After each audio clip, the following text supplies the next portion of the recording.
jin doi, or fried sesame balls. They look like this. That's a Mamma Mia. They look like this. Yeah, I have a recipe here. So it's a fried sesame ball with glutinous rice flour. A lot of Asian countries have something similar to this. But now I thought of a crazy idea. Wow. To make something like that with a waffle maker. So let's see how it comes out, because I don't really like to fry things because it's too much oil, it gets all over the place. So let's see how it comes out. Glutinous rice flour. I love this book, by the way. Mooncakes and Milk Bread. It's a good book. So set that on the side. Sugar. Water. All right, let's bring this to the stove. Let's heat this up. I made red bean paste. Let's rewind the timeline. I'm so tired right now, but we're about to make the red bean paste. Red beans that have been soaking in water. And this is for science. This is an experiment. A heart-led experiment. So we're not making a lot, but I'm gonna drain this water and then we're gonna add more water. Butterfly, metamorphosis. See that? Pot, I'm not using my tripod, just using my hands. I just added a little bit more water to my red bean. It's been cooking for 30 minutes. Okay, now I'm gonna shut off the heat and cover it overnight so the beans soften. I didn't soak the beans overnight in water, so this is what we're doing now. Here's the red beans, it's soaking overnight. They actually got soft. I'm gonna drain some of this water and then blend it up.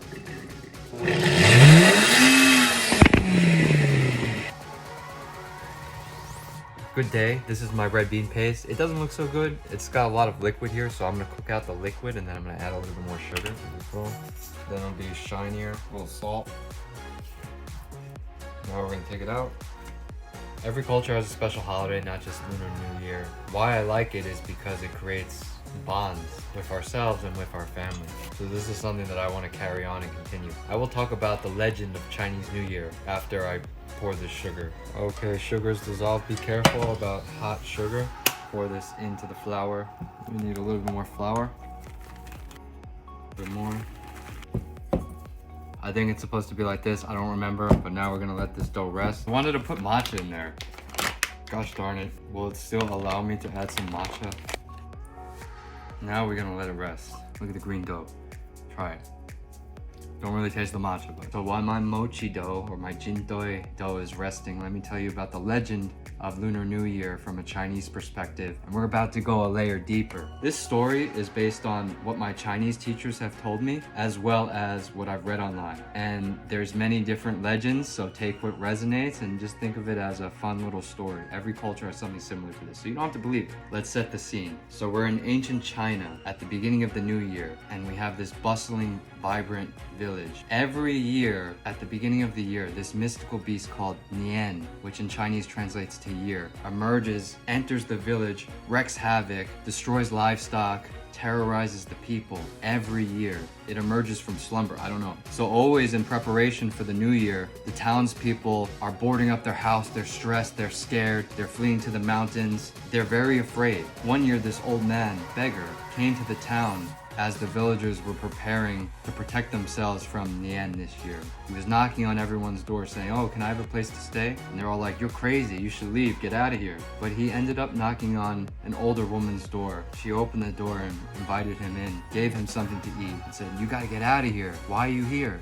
And he said, "Please let me stay with you tonight, and I'll make sure that the beast never comes back to your village again." She thought he was crazy. Like, what are you talking about? What can you possibly do? But since every year was the same thing, she had no option. She was like, okay. So on the night of the new year, as Nian was approaching the village, ready to feast on the townspeople and wreak havoc like it does every single year, it felt the energy was a little bit different. It saw in the distance the house where the old man was staying. There was a light, there was a new energy. So Nian was curious and entered the village with force, showed up at the doorstep of the house where the old man and the old lady were staying. As Nian approached the house, the old man opened the door, clothed in red, with red all over the house, with things like this.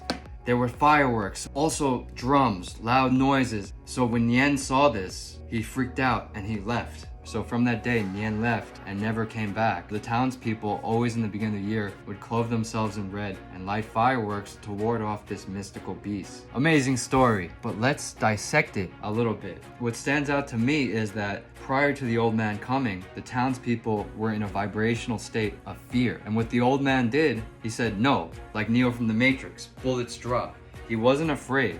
And he had the intention that that he wasn't afraid of this mystical beast. The beast could not harm him, so he didn't give his power away. He stood up strong, and he's just an old man, so what power does he have? But he prepared, and he used energy. We're all energy, frequency, and vibration. Color is energy. There are 7 colors to a rainbow. There are also 7 chakras. Actually, there's more chakras, but there are 7 chakras from our understanding. Okay, so color has a frequency, color has an energy, and red is very vibrant. He also used sound, the fireworks, the drum. Sound is a frequency that changes the energy. Just think, you could hear peaceful music and be put into a peaceful state. You could also hear loud noises, right? It changes the energy. So this all changed the energy, and the old man prepared himself and wasn't in a fearful state, and he warded off this mystical beast, and he inspired the other people, the collective, to stand in their power and not be afraid of Nien. Because once you're afraid, you give your power away and the beast has control over you. But they said no.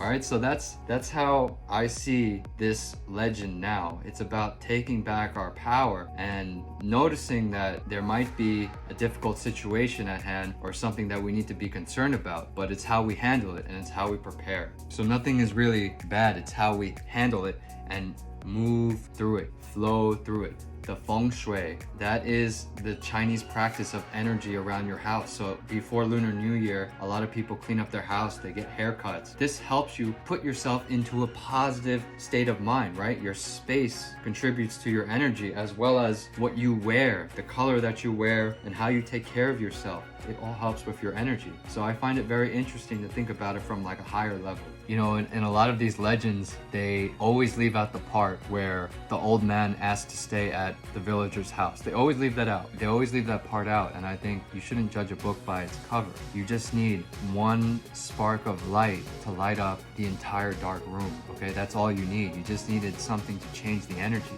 So don't judge someone. Don't judge other people, because collectively, if we come together, we can change the world.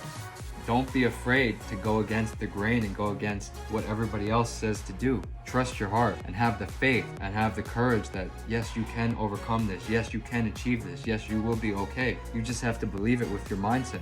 This is what that legend tells you. It's a beautiful story when you think about it from a deeper level. Let's take back our power. Let's stand together strong, okay? Happy New Year. It's not just about the red pocket envelopes and the family dinners. I mean, now it is, because we took a negative experience, if it was true, and we turned it into a positive, a celebration. That's what it is. And now it's a way to come together with family and friends each year to have a wonderful meal and give thanks. That's just how it is. All right, let's see if we can make these jin doi now. Here's my red bean paste that I made. Dough. This could be like super fail, or I don't know, but we'll see.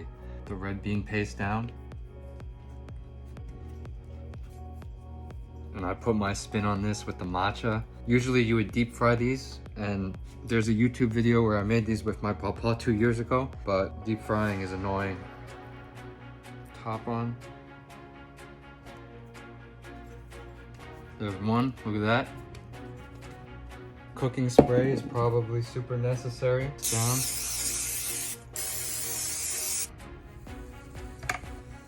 And I don't cook because I'm a master chef. I'm not a chef. I'm just a person that likes to eat and likes to use cooking to strengthen the bond that I have with myself, explore my creativity, and strengthen the bond that I have with my loved ones. If my loved one cooks me something, no matter what, I'm gonna really enjoy it, because if they put care, love, and attention to it, that's all that matters for me.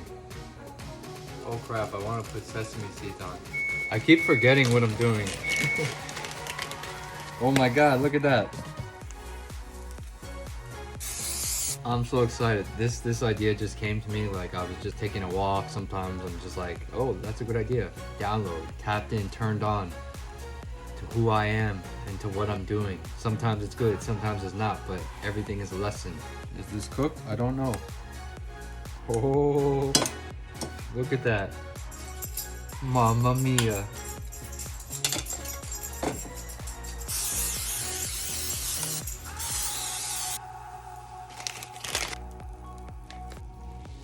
Close it up. This looks good, look at that.